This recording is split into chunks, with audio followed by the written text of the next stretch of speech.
disconnected. If you get disconnected, you're going to get a replay eventually. Not just recorded, live streamed. Check that out. So the Discord definitely needs to be pleasant. It does. It needs to be pleasant. We'll get into the less pleasant pieces later when we talk about managing security tools. That's not always doesn't always have to be pleasant. Should be, but it's not usually. No. I feel like I'm going to get some maybe grumpy people based on some of the things I say today. But it's honest, right? We're going for honest comments in Discord here, even if it gently ruffles your truth. Got to speak the truth. Yep. Yes. Yep. All right. I Even think if it it's gets you in trouble. I think it's We 1 will minute stay on topic though. so we can get started. Try to make this timely. Absolutely. We got a lot to cover. Cool. So thank you everyone for joining us. For the attendees who are, whether you're taking your lunch break or taking an hour out of your workday, we really appreciate you joining us and taking some time to sit down with us and learn. Today, we'll be talking about how to catch a pen tester in your environment. So when you are engaging with a pen testing service, that can be a little intimidating. You don't know necessarily what to expect, whether your SIEM is going to catch all of the detections that the pen tester will be initiating. So today we're going to be talking through those, as well as some problems that you might experience with SIEMs and some tests that you can run on your SIEM to make sure that it will help you pass a pen test. Today, we've got a couple of experts on our panel. I'm really excited to introduce them to you. We got Jeremy Young, who is the Director of Partner Strategy here at Blumira. Hey, Jeremy. We got a couple of experts and Jeremy. No, you're an expert hey, too. No, I think you were right. I like that. We should keep that. Jeremy, tell me a little bit about what you do at Blumira. I am Director of Partner Strategy, so all things partnership, which includes all different kinds of partners. But essentially, if we're working with the channel, I'm going to be involved. I come here from Huntress. For that, I was working at Duo Security, building up their MSP practice, and 5 years at Verizon on the wireline side, and a few years at HP before that. So I've been working in tech and in the channel for a long time, and helping Blumira get to know the channel a little bit better. Awesome. Well, we're excited to have you join us, and we know that you're going to share some expertise. You are an expert as well. Absolutely. And we've got Amanda Berlin, who some of you may know as InfoSister on Twitter. She's a lead incident detection engineer here at Blumira. Amanda, thank you so much for joining us. Yeah, no problem. Tell me a little bit about what you do at Blumira. Oh, it's the best job ever. I get to play around in a lab and run attacks and figure out how to detect them.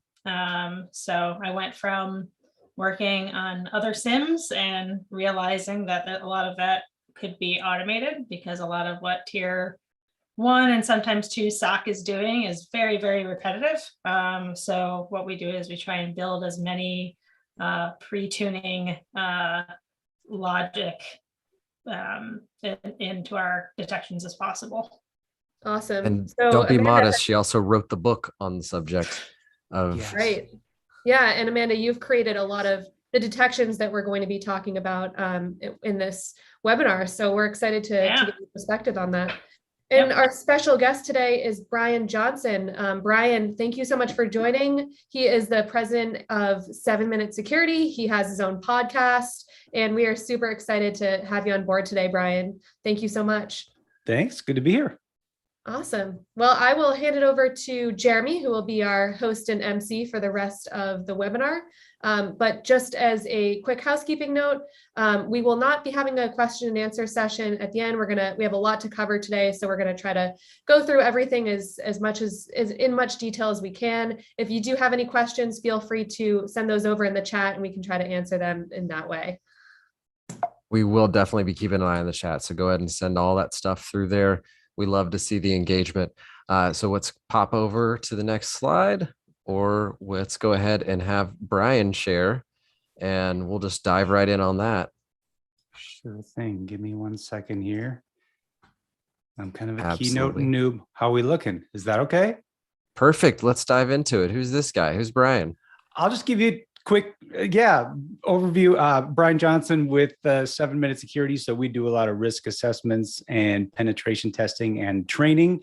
And if you like the kind of stuff we talk about today, I would welcome you to check out our podcast called 7-Minute Security, which before you all joined, we were giving me a hard time because the episodes are rarely 7 minutes anymore, but occasionally we hit that mark. And also, since we're, just being honest and transparent today, I have a new 2022 addiction. I'm addicted to iFly, which is indoor skydiving. If you've never done it, it's amazing, and it's also expensive. So I need to definitely pick up about double the pen test load to pay for that, because my sons are now into it as well. So I both want to tell you about this and also warn you about this, okay? Because you didn't do yourself any favors bringing your kids along and getting them addicted. I did this years ago on my birthday, and I'll say I wish at the time, pre-pandemic, but I wish I had had a face mask, because that's a pretty good picture. Mine were all like the wind just blowing my face about 100 miles an hour. Right. Yep. The first time I think they give you that open mask, so you get the full experience. And then the second time around, they give you one to not make you so not flattering in the least. Right. All right. Well, I think we'll just dive in then. We did kind of the intro housekeeping stuff. Should we just talk about, kick off with the problem or the problems with SIEMs? And this is, these are things that I've kind of rolled up. These are my opinions as well as some of my customer opinions, because often they're in the boat, especially after we finish a pen test.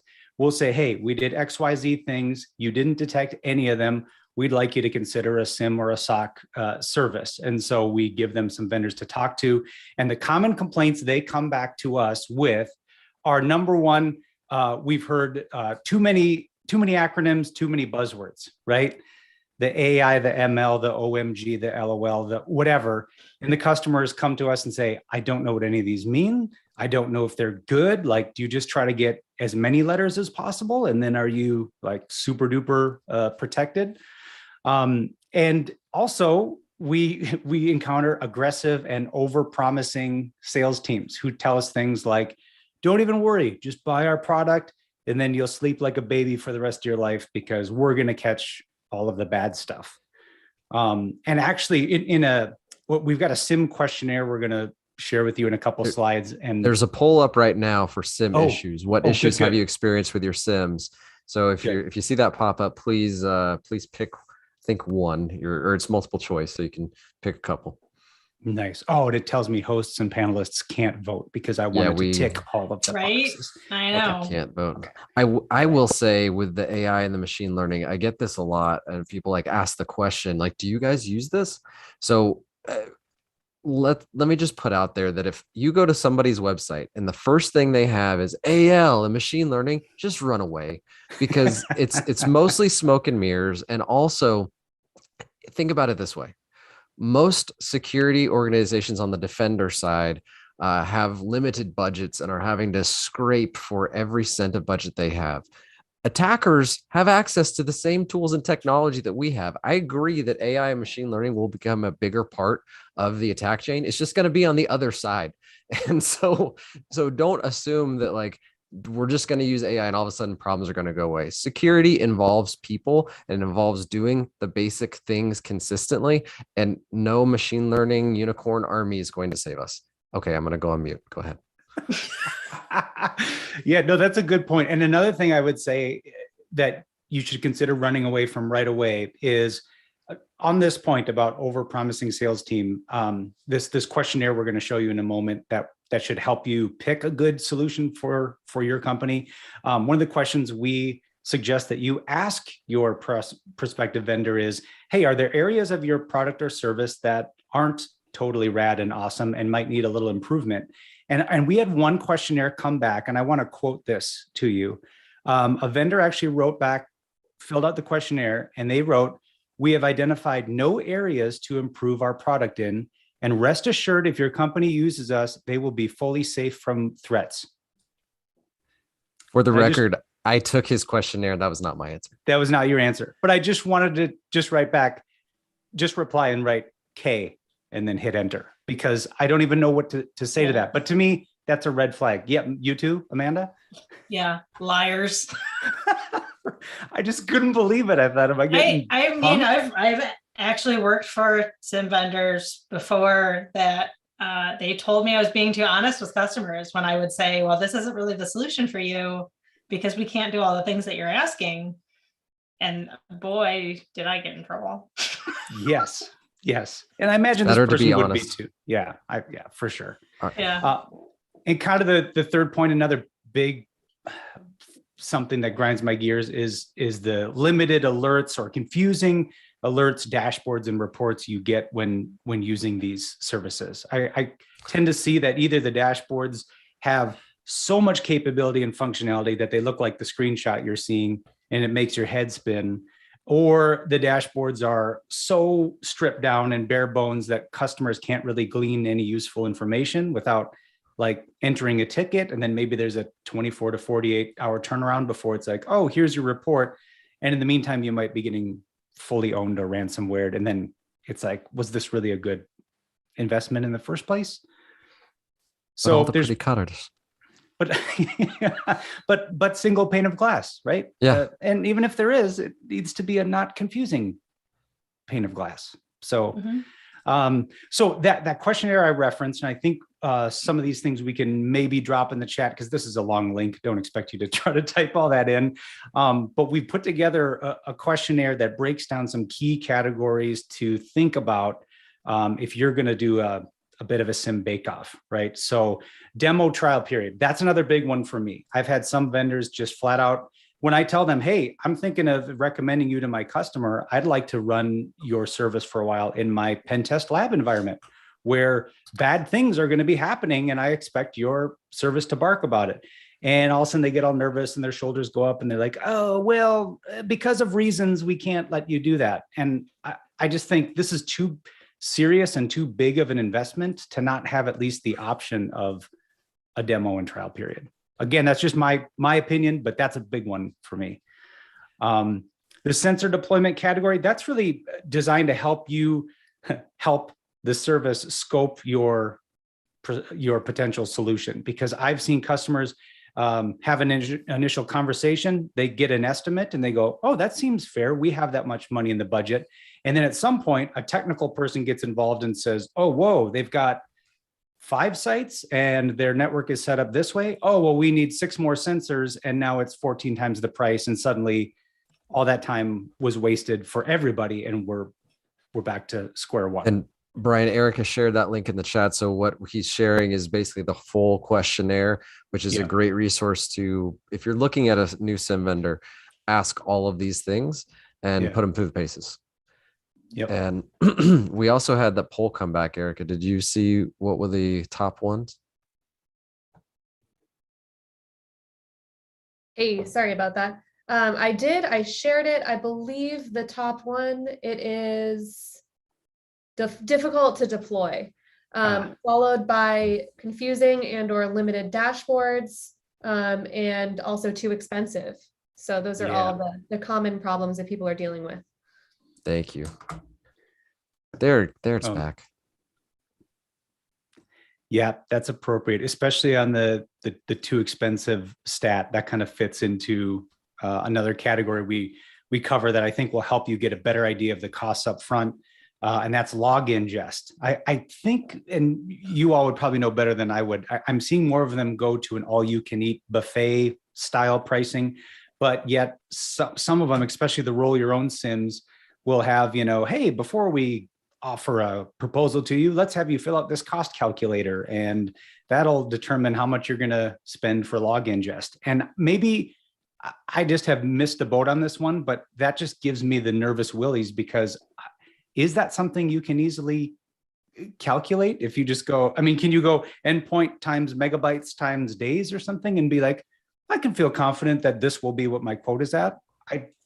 I don't think you can you? I'm seeing shaking heads. No, you'd have to really, really try. You could get a good idea of a regular desktop user, right? That doesn't do a whole lot. But unless you have 5 servers, you're never going to be able to distinctly tell, how much log data any server uses at any point in time. Until you start sending all of it, and then you can kind of Make figure one it out, GPO but- change, and then that goes from this to this much. Like, Okay, Yes. good, good. I thank you. I feel less crazy having you both tell me that because Yeah. it seems common, but yet I just go, how do you figure it out? seems common. I see what you did there. Yeah. All right, let's keep it moving. We got a lot to get through. Yes. Okay. Okay. Customization, another big one to know about ahead of time, right? Is, if I want to customize my reports, if I want to customize how the GUI looks, can I do that? Or are they going to charge me extra? Or is it going to be a, 7-week development time frame? All stuff to be thinking about before you ever put ink to paper. And then last few categories, just to highlight: support and cost and licensing. Really important, I think, to dig into support and figure out what you are and are not getting with support. Are you getting full 24/7 coverage? Is there some extra charge if a ticket comes in on a night or a weekend and you need help? Are they doing any hands to keyboard remediation help alongside of you to fully investigate a given alert, or are you on your own? You want to know those things up front so you're not surprised. So I think all those categories, all that data on that gist will help you, put all these data points in like a spreadsheet. That's kind of what we've done with customers, and then just start grilling these vendors. And I think you'll have a much better picture, kind of a 30,000-foot view of, what is the best fit for you and your company. Okay, now let's get to the fun stuff. So that we'll shift now into, we kind of covered some administrative, some Q&A you can do with a vendor to give them a sniff test. Now we can get into the fun technical stuff, where I'm going to show you a whole bunch of things that we love to do in our penetration tests that, in my mind, these are early warning signs that there's bad things happening in your environment. Yet, to my continued surprise, a lot of vendors don't see many or any of these things. And by the way, if you see this image and you know what it's from without Googling it, just know that we're best friends. Okay. Who is your go-to character, Brian? Who? Oh, I was a Scorpion guy. I was Raiden. Oh yeah. Back forward and just fly. Nice. Okay, so you played in the arcade then? Because if so, then we're not only best friends, we're BFFs. The Quick Trip and the right behind me had one arcade game. It was Mortal Kombat, and I went up there every day. Gosh. If only I had done a poll that said who was your go-to Mortal Kombat character. Right? I'm Sub-Zero Okay. personally, but Next Feel- time. Sub-Zero, feel that was a free good one. Feel free to put that in chat. Yes. Yeah. Let's light up chat with Mortal Kombat characters, please. I like that. We're covering the important stuff here today. I love it. Right. Yes. Okay, so let's talk about password spraying a little bit, because password spraying is awesome. And I am certainly no expert social engineer, but one thing I know about people when it comes to security is they love seasons, they love years, and they love to put those two things together and pick passwords. Okay.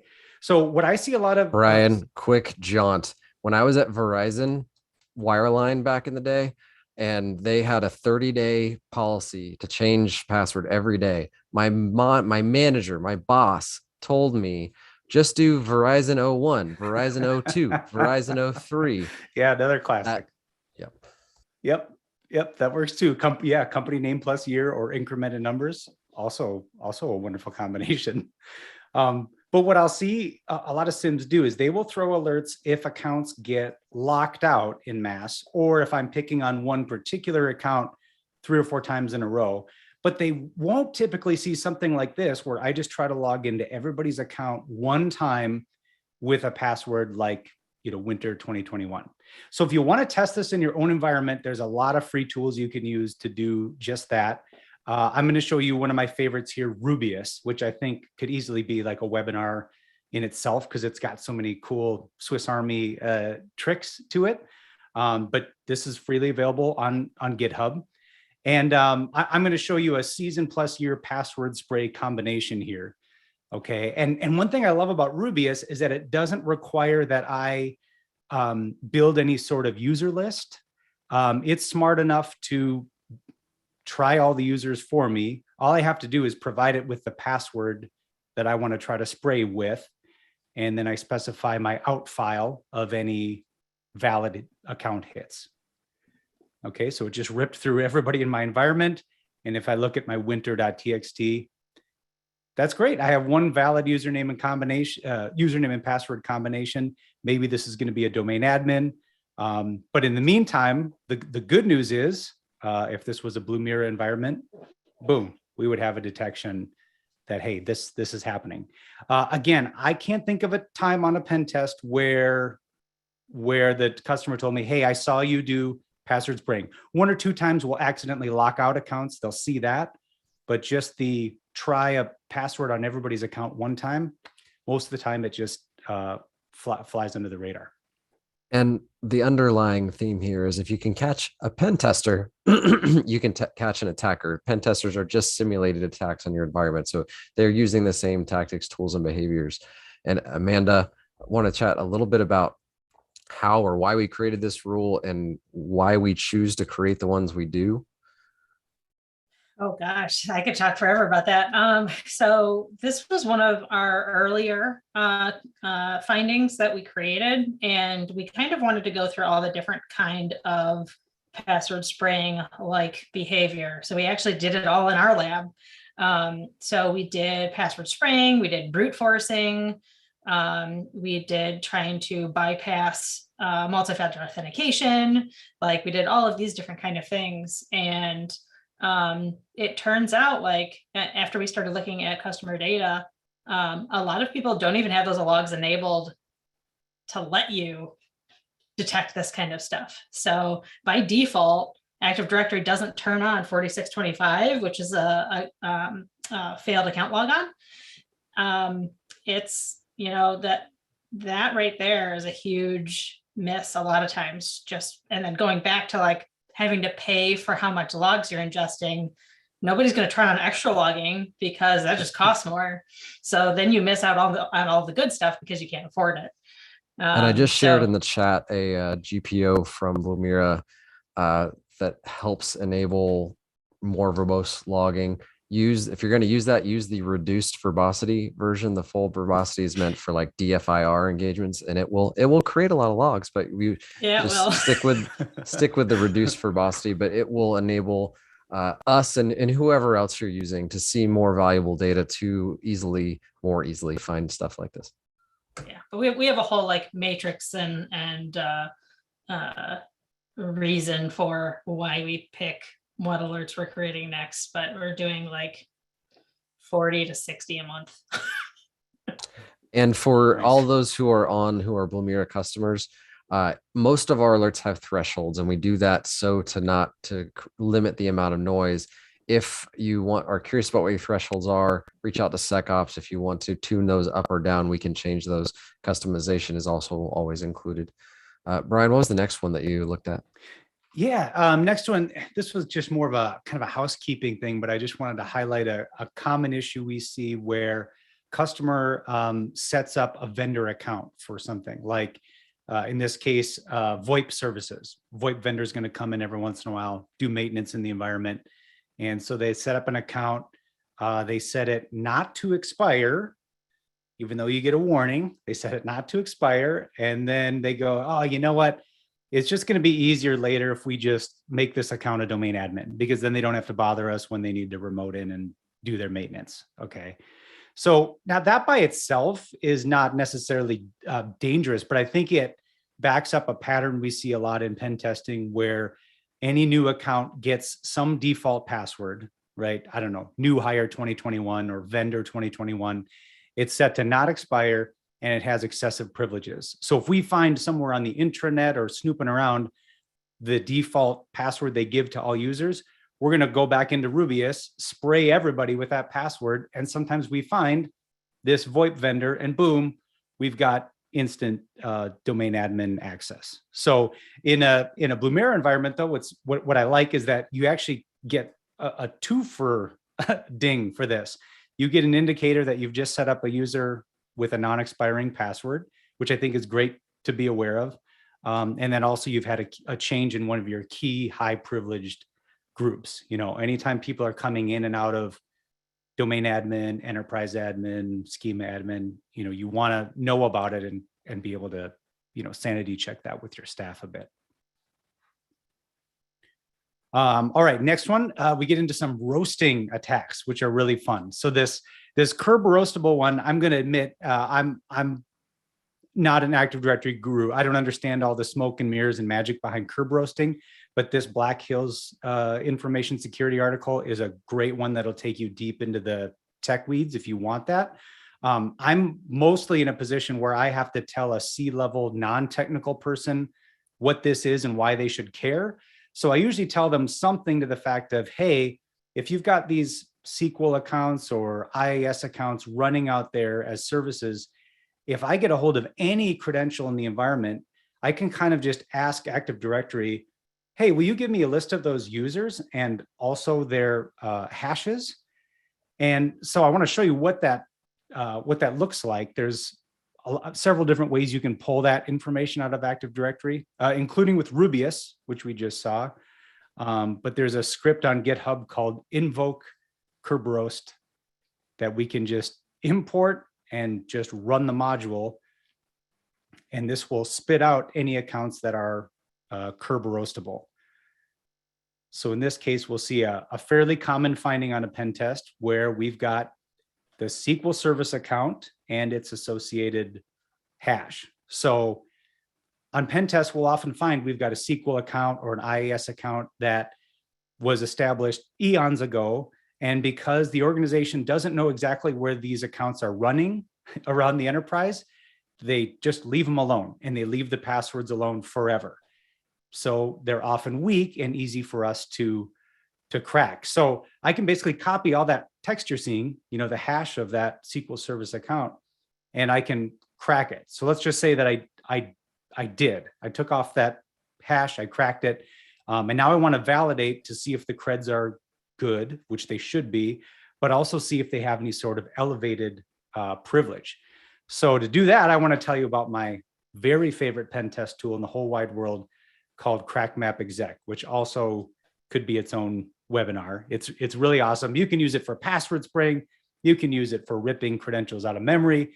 You can use it for executing commands on systems remotely.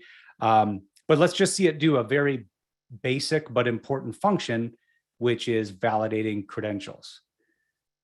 So what I'm going to do is run CrackMap Exec, and I'm going to point it at my domain controller, which is the 10.0.7.100. And then I'm going to feed it the username and password that I got from cracking that SQL service account. And for those of you who aren't like in the know on what pen testers do, this is what they do. They are using tools often downloaded from the internet to find some way into your environment, often from brute forcing passwords or from phishing, or they are given access to start, given certain access, and then expected to move laterally. And this is the probing that we're doing to find things and then exploit them. And most of these tools are freeware. We're sharing the links in chat. Anybody with the time and the willingness to understand how to use these can do this. And that's why pen testers are pretty darn good at their jobs, but that's anybody out there could do this to your environment. Yeah, exactly. And what we're seeing in the output here, this pwned that I've highlighted, means that the SQL service account is a domain admin or equivalent. So if we walk back the timeline a little bit, and let's say I did that password spraying with winter 2021, right? I got a hold of just any valid username and password. I use it to do this kerberoasting query, and then I crack the SQL service account. I'm domain admin in about 10 minutes. And I went right past your EDR, your AI, your ML, your OMG, your ROFL. I went past all that stuff, right? I didn't trigger any of that because I didn't need to. I didn't touch any of it. But this is an area where in talking with the Blumira folks, I was like, I love that Blumira can actually detect this. And maybe, I don't know, Amanda, do you want to, I'm going to show in a minute this honey credential that gets created, but do you want to talk about this a little bit and this attack, and if there is color to add to it about why aren't other solutions detecting it? If you have any guesses, I would like to know, because I've never been caught curb roasting unless it was with Blumira.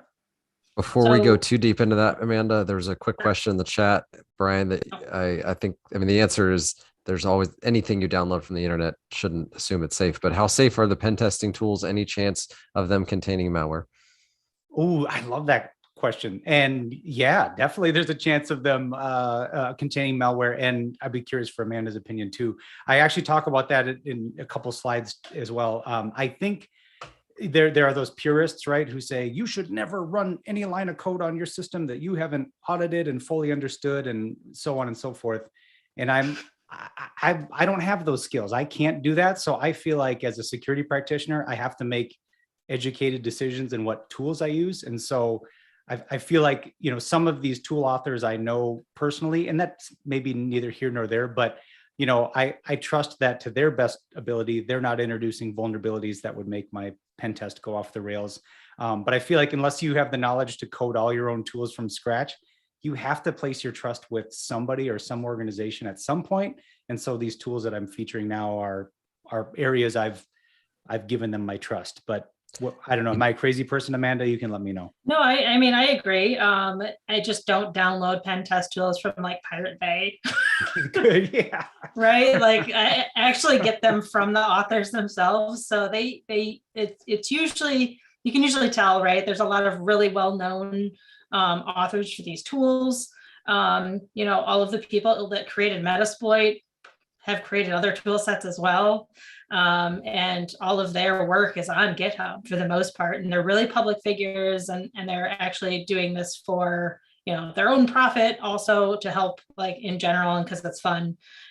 So yeah, like that kind of, that's always worried me too, right? Because I used to be a sysadmin, and I would never like when I put out the GPO template, I'm like, nobody's ever going to use this. I would have never put a GPO on my network that someone randomly. But then you think about like the trust you instill with certain people and vendors, and like you're going to trust them with all your data anyways. So like, why not? You know, Good question, Murray. Thank you. Yeah, test in a test environment first, right? Right. Yeah, but definitely. Yeah. And then getting back to the curb roasting stuff, this is, without a honey account, near impossible to detect, because this is built-in functionality for Active Directory. So there are things requesting ticket granting tickets all the time for Kerberos. Like that's how Active Directory works. So, you know, it's not a bug, it's a feature.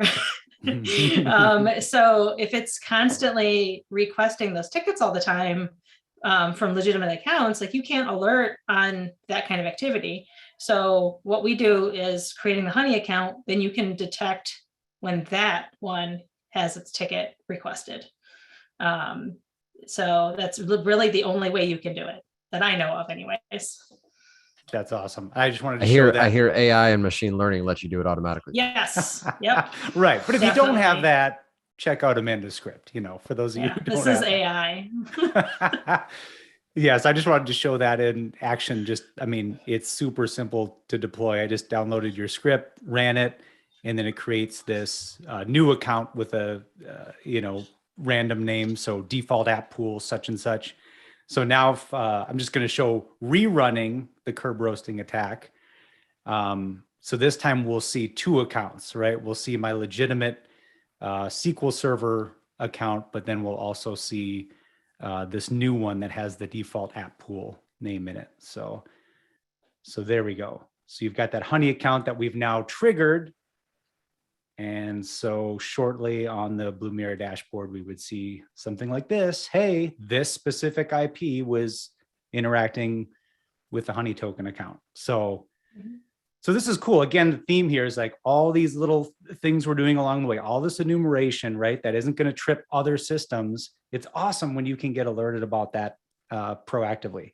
I'll kind of speed through this one, but this is another attack in the same vein. We talked about curb roasting. Here's another one, kind of the same idea. AS rep roasting or AS rep roastable users. These are users, if you look at them in Active Directory, they have this little box ticked for do not require curb roast pre-authentication. And the risk is kind of the same. If I've got any working credential on your Active Directory environment, I can just say, hey, Active Directory, could you please provide me a list of these users and their hashes? And Active Directory is happy to do so. You can glean those hashes a number of ways. Let's just go back to Wdigest, since we've already covered off on that a little bit, because Wdigest also has in its bag of tricks the ability to do the AS rep roasting.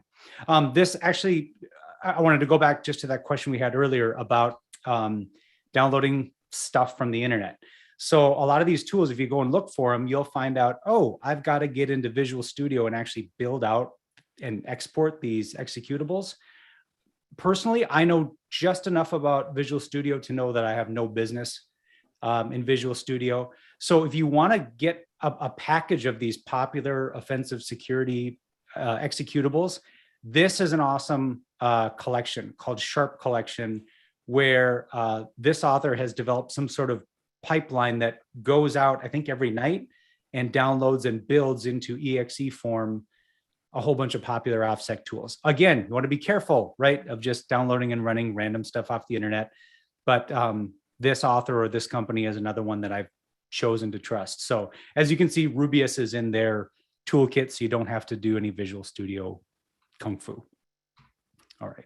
So let's see. I mean, Erica put in chat too that we have an article on AS rep roasting, because we didn't actually have this detection when you started as trial, right? Oh, right. So that's right. it was one of the things that came through, and like, oh, that looks like fun. That's cool. Yeah, and Which is here's a good another time one. to mention that we do custom detections Yeah. sometimes they are for individual accounts, and then sometimes they are widely applicable enough that we put them for everyone. Yes. Yeah. That was super cool, because this is another one. 0 times have I been detected doing this AS rep roasting attack. So it's nice to know that you kick that off in a Blumira environment. You're going to know, hey, 10.0.7.10 was doing this. And to my knowledge, I don't think I'm not aware of any like natural function happening in your environment that should be doing AS rep roasting. Definitely correct me if No. I'm wrong, but if you're seeing this, you got trouble. Okay. Yes. Yeah. And 2 funny things. It detects, we put out another, we're testing some stuff through Atomic Red Team, and like running some of their like persistence testing or something like that. And it actually caught part of that, which was interesting. So it's like a double detection, even though it's detecting something bad, but not like in addition to what we thought. And it also, when you set up we updated our honey script that does the curve roasting to also include this, because you had to like add a different account with some different features, right? And it actually breaks a couple of the publicly available tools out there. It makes it so you can't do AS rep roasting. Like it just kills the script, which I thought was interesting. Sweet. Yeah. All right. Oh, here. Okay. So here's another one of my favorites. Stealing credentials using the Wdigest protocol and Mimikatz. So Wdigest protocol is old. It helps Windows systems authenticate in certain situations using clear text creds. And if that makes the hairs on your neck stand up, it probably should. The kind of good news is that even though it's old, it is turned off by default on like our modern Windows OSs. So starting in Windows 8.1, Server 2012, it's off by default. However, you might see where I'm going with this. That doesn't mean that once we have local admin to any system, we can't simply flip that switch to on, right? And start gathering credentials in clear text. So for that, we're going to go to our good friend, CrackMap exec again. And that account, Paul, that we saw from AS Rep Roasting, let's say that we did crack Paul's account. And now we want to see, okay, is Paul admin anywhere on the network? Because if he is, we can flip this Wdigest flag, start collecting clear text credentials from users. And by the way, if there's any Tommy Boy fans out there, that's what Paul's account is named after. Okay, good. Yep, Paul Barish. All right, cool. So look at this.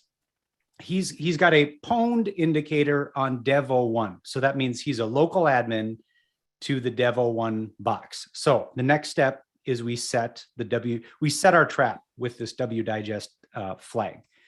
So we can use, again, CrackMap exec for that. We're actually going to issue the same command we did before.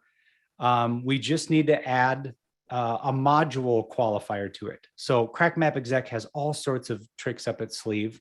But one of them is a module that's indicated by the TAC capital M, and it's called Wdigest, and we're just going to say that we want to enable that flag. So you'll see that Paul authenticates to that box, and at the very end here, the credential key was created successfully. So if I'm on a pen test now, I just wait, okay? I'm hoping that other people now come along to the Dev01 box, hopefully domain admins too, and they log in, because then I can come in later and just rip their credentials right out in the clear, okay? So the bad news though, for us in a Blumira environment is while we're waiting for our trap to gather some goods, Blumira would detect on this. They'd say, hey, we saw you playing with that registry key. That's a bad one. That is a change made by threat actors looking to dump credentials, and they're exactly right. Okay. And one of the acronyms you used in the early slides was LOL. And for anybody who doesn't know that in our context, that is living off the land. And basically all of this is examples of just living off the land, meaning once I get into an environment, I can just use the existing operating system, use the existing tools, applications that are in here against the victim machine. And that tactic hasn't really changed since like Windows NT with the addition of the registry. Like most of this stuff, this particular one has been around since XP, but most of the stuff has been there forever. And when you think about why the business case for having a SIEM, and the very common question of like, well, where does all this stuff fit? I've got EDR and I've got this and I've got that. This is the type of stuff that you can't really detect unless you're pulling in logs from a bunch of different places. And we're focusing a lot on AD today, but these detections that we put in place are on all these different things. And it's only something you can do when you get logs from all of the different things. And that's really the business case for having them, because otherwise you could have a great EDR running on this machine. 0% of them are going to detect anything like this. Yep. Right on. So we'll just kind of fast forward. We'll say that we let our trap just sit there, kind of like that. What is that crab catching show? Deadliest Catch, right? We throw the pot out. We just wait a while, come back, reel it in, see if we've got any creds. So I want to show you one of my favorite ways to do this using PowerShell remoting, which is going to be on by default for your Windows servers. Okay. So I'm just going to remote in kind of like an SSH session, but PowerShell flavored. Okay. So we're gonna PowerShell into the Dev01 box as Paul, because remember, he's a local admin, so he can do whatever he wants. So there we go. We've got a PowerShell session as Paul. And now just to make things easier for the next step we're going to do, we're just going to shut off Windows Defender using set MP preference. So we're going to say disable real-time monitoring. Yes. Good. Now Windows Defender won't bother us. And now what we'll do is we're going to copy over a PowerShell version of Mimikatz. And Mimikatz, if you've not used it before, it's awesome at doing tricks with credentials, like pulling them out of memory. So I'm just going to pull this off of my pen test box here. That's what you're seeing on the bottom is a little web server that I spun up on my pen test box.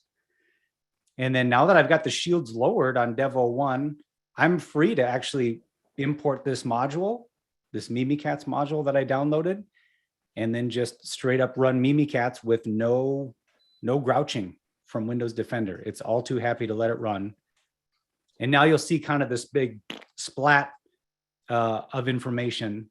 But if we scroll up and kind of sift through the rubble a little bit, what we're hoping to find on a pen test is something like clear text domain admin creds right there. Isn't that just wonderful? I get excited. Holy shnikes. And it's almost disheartening when you see that the admin has created, picked for themselves some 25 plus character super strong password, right? But it's right there in plain text for you to just copy and paste and use for evil things, right? So when I do see those credentials, in this case, I knew it was a domain admin, but I come over with shaky fingers and I use crackmap exec to validate that those credentials are good. typing in that password very carefully. Just so excited. Hoping to see pwned, which is one of my favorite words.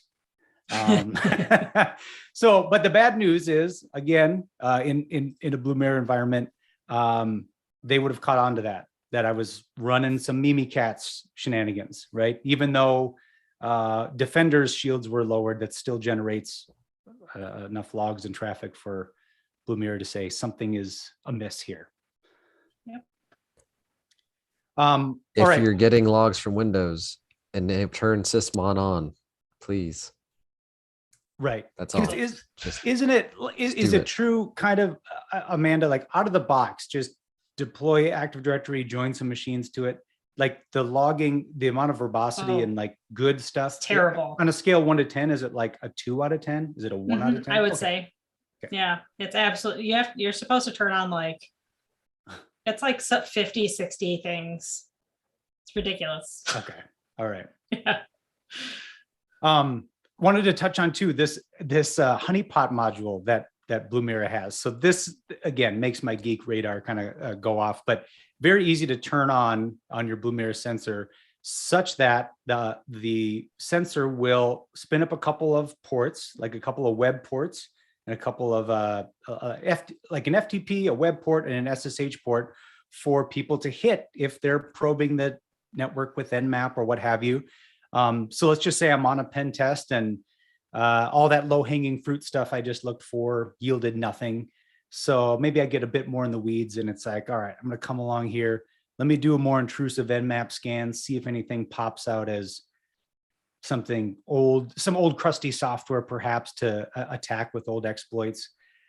This would probably look interesting to me. We've got a Pro FTPD, which has some exploits in the past.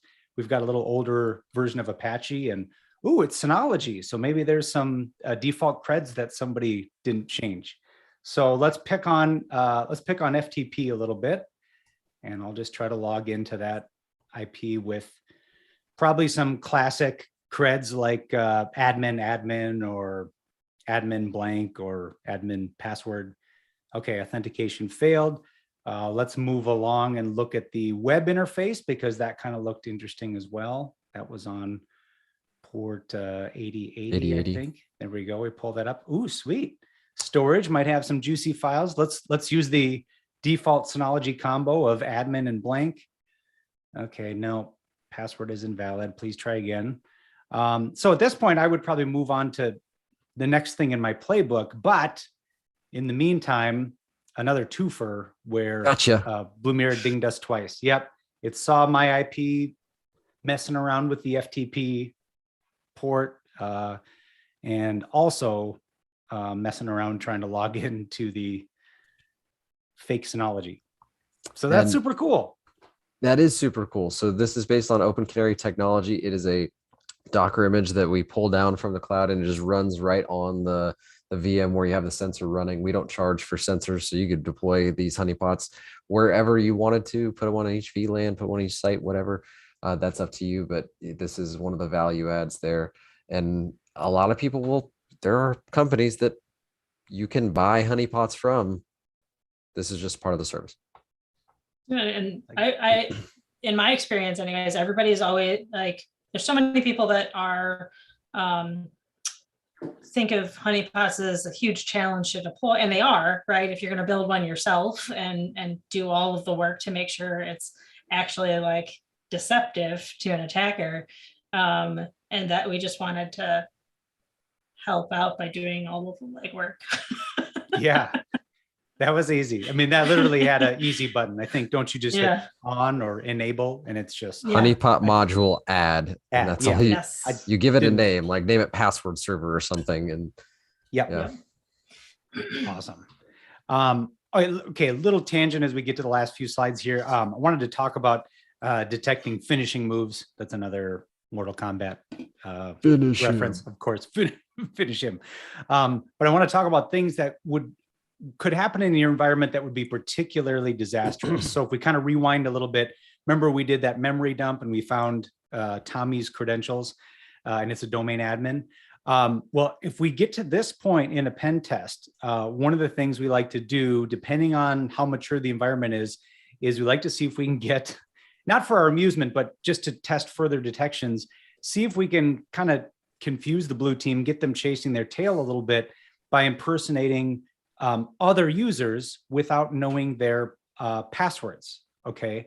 So I've got Tommy's credentials, and one of the things I will do if this was, a real pen test, is I'd spin up a new command window under the context of Tommy. Okay, so that I have domain godlike rights in the network, right?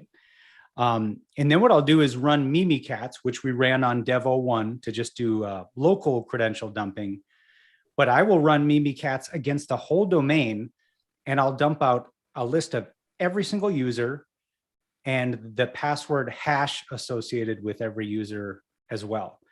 Because if I'm inside your environment and I can get a hold of that data, it makes it very easy for me to impersonate anybody I want to. But again, I don't have to know their password because I have the next best thing, which is their NTLM hash to their account. Okay. So if this happens to you in real life, right, this is, I guess, tell me if I'm wrong. Arguably, this is the worst thing that could happen to your Active Directory environment because an attacker, if they get back in the network, they don't need to know the plain text passwords for anybody. They can just leverage the hashes to do bad things. So for example, here's the gold account, right? The administrator account. There's that user hash. So what I can do just to show you again, the power of crack map exec is I can authenticate and do stuff around the network using the administrator hash. I don't even care about the password. So I'll just authenticate with username administrator and password of that hash. It's just as good as knowing the actual domain password. So we'll leverage this to do things like spin up new accounts in AD, install software, and to the blue team and their controls, it's going to look like, hey, why did the administrator account just add a new domain administrator? Or why did it go apply this GPO? Or why did it install the software? It gets everybody confused. So the good and bad news for this on the Blumira side is that you would likely get some indication this was happening because that attack I just did, the pass the hash attack, you've got some logic in here to say, hey, we are seeing that IP do naughty things. Go look at that box or yank it off the network or whatever is appropriate, right? But last thing to say about finishing moves is that last thing I did where I dump all the credentials out of Active Directory. That is a place where I've seen a lot of SIEM and SOC solutions kick up an alert, but the customer will forward that to me and say, hey, we got you, I think. And then we kind of have to get on the phone and say, hey, it's really great that you did get this alert. However, and then I tell them all the things that I just told you, which is you kind of were notified that the game was over, right? You didn't see password spraying, AS rep roasting, Kerber roasting, this and that, and Mimikatz. All these opportunities were missed. All you saw was the finishing move. And to me, that's valuable. It's just not incredibly valuable. This is you have a matter of minutes or hours until everything is encrypted. If this is what you're starting out with. So the whole idea is to find things earlier on in the stage to start closing down the loopholes. So the whole posture, everything is hardened and more secure so that we don't get to the point where you see this one, because as you said, it's game over. Yes. Yep. Okay. Final thing I just wanted to show, just to give a plug for an awesome tool that I love so much, both from a pen tester point of view and a blue teamer point of view, called Ping Castle. Is it something, have you guys played with that one at all? I have not. Oh, it's so sweet. So free download and very easy to run. I like to recommend this because you don't need to get familiar with PowerShell or anything like that. You just run an executable, you run the health check. This crawls through your Active Directory and wraps up for you a nice little HTML report of potential issues in your environment. So I am now, this installs malware, email brian.johnson@7minute security. Correct. Yes. Yep.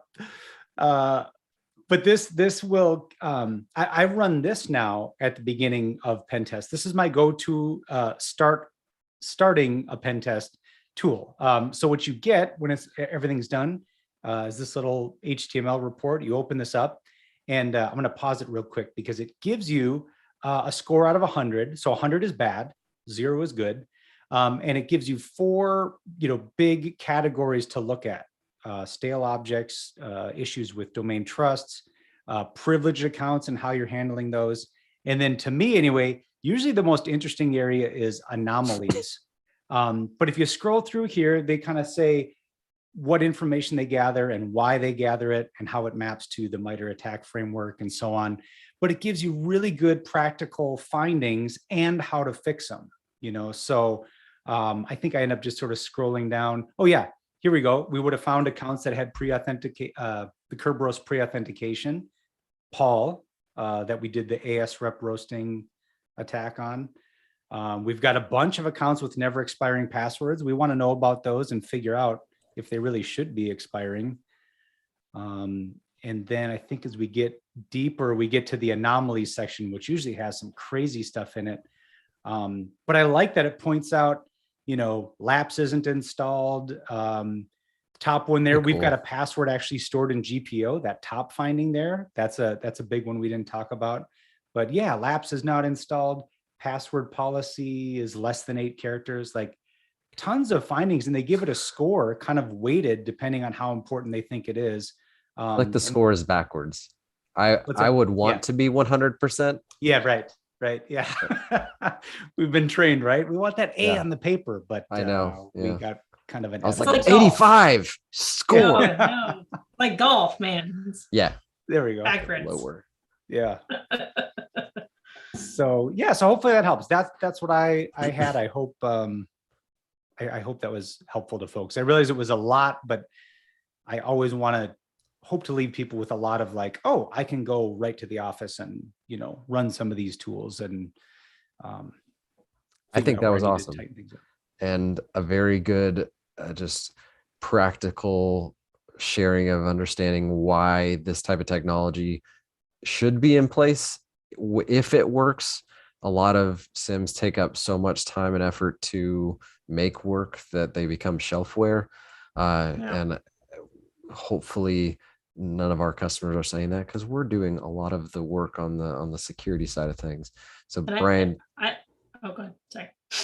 No, go for it, Amanda. So say, I love it when customers test our product, right? Because we have amazing developers and a front end team, and everybody makes the actual software look and act fantastic.